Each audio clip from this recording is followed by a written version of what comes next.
An announcement of some new initiatives to combat the scourge of violent extremist content online. At the same time as the internet has helped to build a more open, inclusive world, it has also increasingly become a tool for terrorism and violent extremism. In recent years, we have seen the rise of this type of activity and, sadly, the rise of violence that it fuels. Canada, sadly, is not immune to this phenomenon. Groups like ultra-right-wing white supremacists and neo-Nazis use the internet to foment hate, which manifests itself in violent anti-Semitism or a brutal misogynistic van attack along Yonge Street in Toronto, or the murder of 6 Canadian citizens, 6 Muslims, near Quebec City, only because they were at prayer in a mosque. The type of online activity that begets these abhorrent acts is a threat to Canada and a threat to Canadians, which demands and gets the attention of our public safety agencies. The vast majority of Canadians welcome our country's diversity of cultures and faiths because they know that diversity makes us stronger. But small, toxic segments of society continue to peddle vile, hateful intolerance.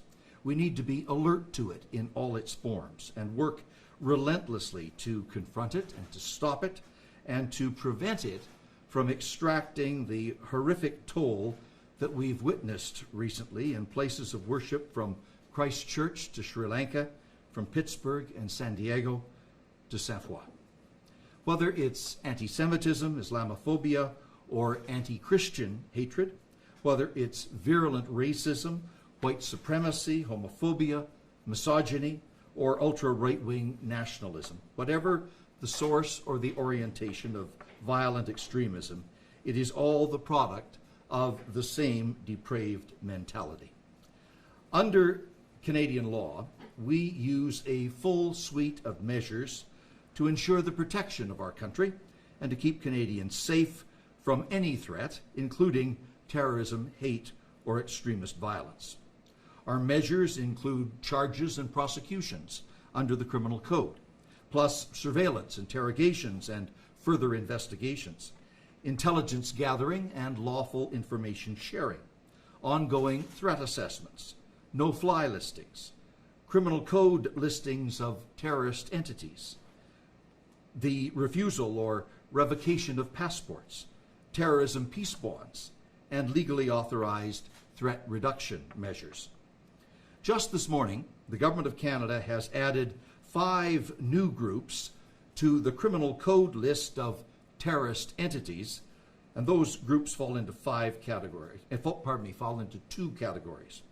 3 terrorist groups aligned with the regime in Iran, and 2 right-wing extremist groups with a presence in Canada, namely Blood and Honor and Combat 18.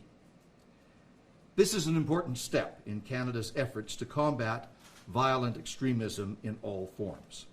It will help to facilitate the laying of terrorism charges against perpetrators and supporters of terrorism.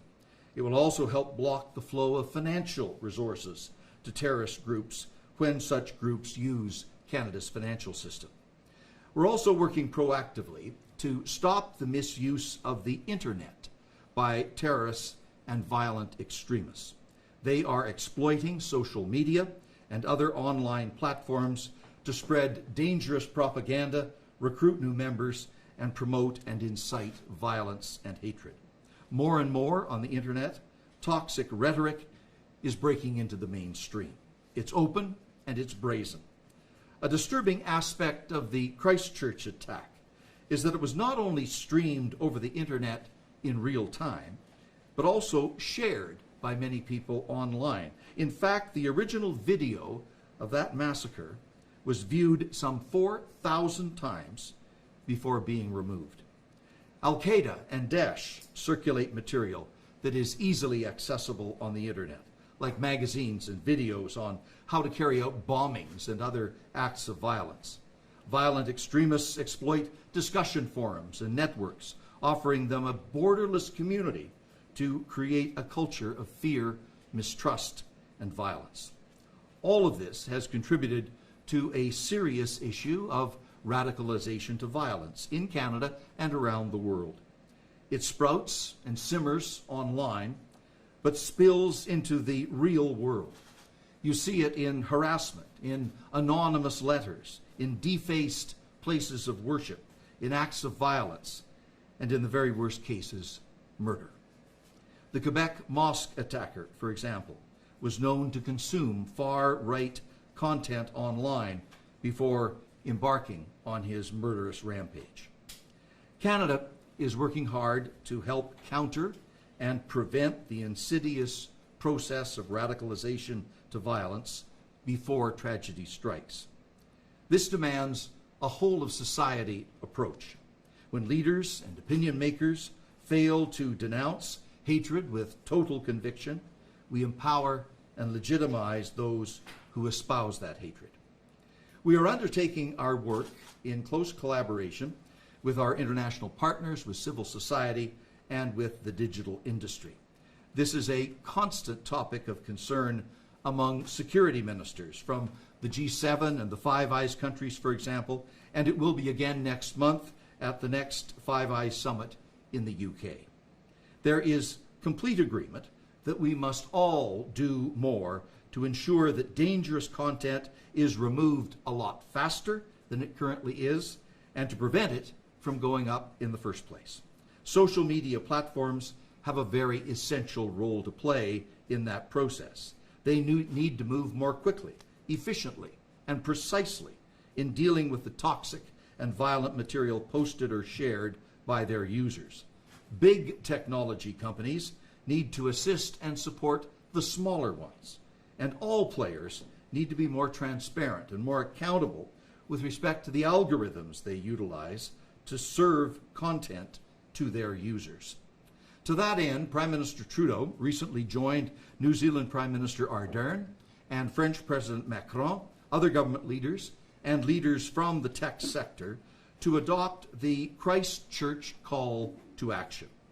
As part of the Christchurch Call, governments and online service providers are making voluntary, collective commitments to prevent abuse of the internet to promote and sensationalize acts of terrorism.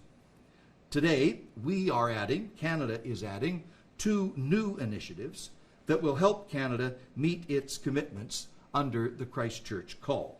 First, the Government of Canada is committing $1 million in funding to the UN-affiliated Tech Against Terrorism initiative to support small technology companies in their efforts to remove violent extremist content and to protect against terrorist use of their services. Many of these smaller companies are often very willing, very anxious to do their part, but they lack the capacity or the knowledge or the financial resources to do so. Tech Against Terrorism helps to fill that gap, helping small companies to rid themselves of terrorist activity and to make themselves more resilient. The funding announced by Canada today will support Tech Against Terrorism's content analytics platform. This project will create a repository of terrorist content. Smaller tech companies will be notified when new material is discovered online and added to the repository, and that will make it easier for those companies to identify and more quickly remove any of that material on their own platforms. We also want to engage with youth on this issue. Young people understand the online environment. In fact, they live the majority of their lives in it and can help transmit effective alternative narratives. That's why I am also announcing today that the Government of Canada will be collaborating on a youth summit on countering violent extremism online, and that should be taking place later on this summer. The summit will bring together young people to learn about violent extremist and terrorist use of the internet, dissuade peers from sharing content, and develop effective counter-narrative campaigns to push back against nefarious content. Representatives from internet companies will help shape the event and collaborate directly with youth to develop good ideas that can be shared broadly with their peers.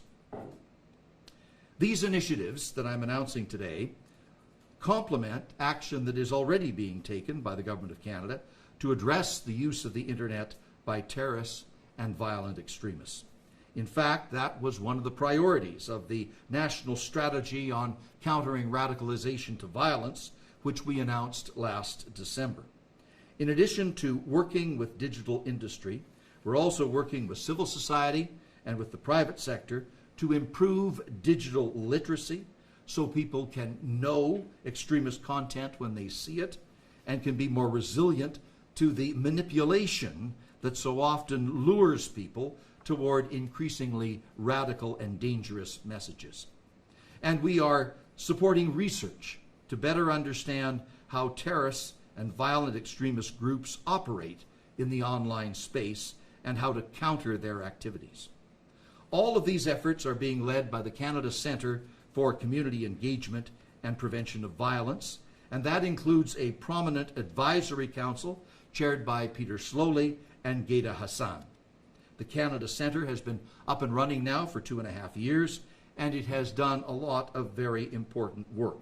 That includes funding for timely interventions that help to prevent at-risk individuals from being radicalized to violence in the first place, and supporting disengagement programs for those that are already on that downward spiral. Moonshot CVE is an excellent example of the programming supported by the Canada Centre through its Community Resilience Fund. It's providing alternative, positive counter messages to vulnerable individuals who are searching for violent extremist or terrorist material.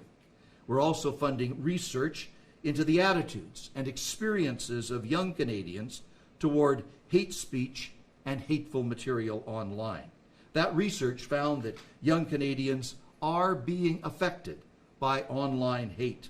70% of those surveyed said that they would be more likely to push back against that hate if the platforms had clear rules and the tools to report bad behavior. The study also found that when online hate is left unchecked, young people can start to falsely believe that intervening is overreacting, and thus hate becomes normalized. Canadians like to believe that we are the finest expression of pluralism, diversity, and mutual respect that the world has ever known. But that is always a precious work in progress that we dare not take for granted, especially in a deeply divided and troubled world in which new information technology is constantly enabling new messages of fear and hate and violence, just as much as messages about peace and tolerance and inclusion. So we need to remain vigilant and proactive as we work our way through all of the action items from the Christchurch calls and our ongoing work as well with the Five Eyes, the G7, and others.